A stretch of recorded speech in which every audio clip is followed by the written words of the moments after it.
ఆయనను ఆరాధించువారు ఆత్మతోనూ సత్యముతోనూ ఆరాధించవలెనను. యోహాను సువార్త 4:24. దేవుడు ఆత్మయ్యున్నాడు, ఆరాధనలకు యోగ్యుడు, స్తుతింపదగినవాడు, పూజార్హుడు, స్తోత్రార్హుడు, సమీపించరాని తేజస్సులో ఉండువాడు. ఆయన పరిశుద్ధుడు, ఆకాశ మహాకాశములు పట్టజాలనివాడు, మొదటివాడు, కడపటివాడు, ఉన్నవాడు, అన్నవాడు, మహోన్నతుడైనప్పటికీ మానవ స్వరూపము దాల్చి ఈ లోకమునకు వచ్చాడు. మానవాళికి రక్షణ, విమోచన, సమాధానం అనుగ్రహించాడు.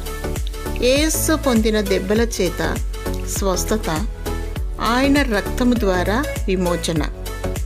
దేవుడు నీకు రక్షణ, స్వస్థత, సమాధానము, సంతోషము అనుగ్రహించునుగాక. ఆమేన్.